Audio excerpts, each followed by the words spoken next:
ವೇಣುಗೋಪಾಲ್ ಅಂತ. ನಾವು ಸುಮಾರು ಒಂದು 15 ವರ್ಷದಿಂದ ನಂದಿ ಟೊಯೋಟಾ ಸರ್ವಿಸ್ ಬಿಡ್ತಾ ಇದೀವಿ.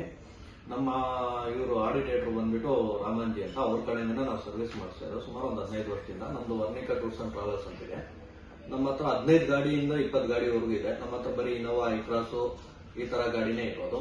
ಇಲ್ಲಿ ಸರ್ವಿಸ್ ಬಂದಾಗೆಲ್ಲ ನಮ್ಗೆ ರೆಸ್ಪಾನ್ಸಿಬಲ್ ಚೆನ್ನಾಗಿ ಬರ್ತಾ ಇದೆ. ಪ್ರತಿಯೊಬ್ಬರು ರೆಸ್ಪಾನ್ಸಿಬಲ್ ಚೆನ್ನಾಗಿ ಮಾಡ್ತಾ ಇದಾರೆ. ನಮ್ಗೆ ಇಲ್ಲಿ ತೊಂದರೆ ಅಂತೂ ಏನಿಲ್ಲ. ನೀಟ್ ಅಂಡ್ ಕ್ಲೀನ್ ಆಗಿ ಸರ್ವಿಸ್ ಮಾಡ್ಕೊಡ್ತಾರೆ. ಇನ್ನೇನಾದ್ರೂ ಹೇಳ್ಬೇಕು ಅಂದ್ರೆ ಬೇರೆ ಯಾರೇ ಬಂದ್ರು ಹಂಗೆ ತರಾನೇ ನೋಡ್ಕೊಂತಾರೆ.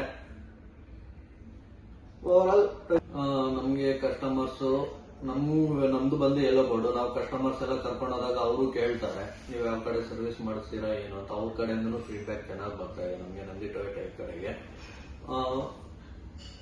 ಇನ್ನೇನಾದ್ರೂ ಹೇಳ್ಬೇಕು ಅಂದ್ರೆ ನಾವು ಗಾಡಿಯಿಂದ ಏನಾದ್ರು ಕಂಪ್ಲೇಂಟ್ ಏನಾದ್ರು ಇತ್ತು ಅಂದ್ರೆ ಇಮಿಡಿಯೇಟ್ ಆಗಿ ಅಟೆಂಡ್ ಮಾಡ್ಕೊಂಡು ಅದನ್ನ ಕ್ಲಿಯರ್ ಮಾಡಿ ನಮ್ ಸರ್ವಿಸ್ ಚೆನ್ನಾಗಿ ಮಾಡ್ಕೊಡ್ತಾ ಇದ್ದಾರೆ. ರೆಸ್ಪಾನ್ಸಿಬಲ್ ಚೆನ್ನಾಗಿದೆ ನಮ್ಗೆ. ನಾವು ಯಾರಿಗಾದ್ರೂ ರೆಫರ್ ಮಾಡ್ತೀವಿ ಅಂದ್ರೆ ನಂದಿ ಟೊಯೋಟಾಗೆ ರೆಫರ್ ಮಾಡ್ತೀವಿ. ಅಡ್ವೈಸರ್ಸ್ ಎಲ್ಲ ಸೂಪರ್ ಆಗಿ ಮಾಡ್ಕೊಡ್ತಾರೆ, ಚೆನ್ನಾಗಿ ರೆಸ್ಪಾನ್ಸ್ ಮಾಡ್ತಾರೆ. ಓವರ್ ಆಲ್ ಆಗಿ ಬಂದು ನಂದಿ ಟೊಯೋಟಾ ಕಡೆಯಿಂದ ನಮಗೆ ಫುಲ್ ಹೆಲ್ಪ್ಫುಲ್ ಆಗುತ್ತೆ. ಥ್ಯಾಂಕ್ ಯು ಅಂತ ಹೇಳ್ತಾರೆ.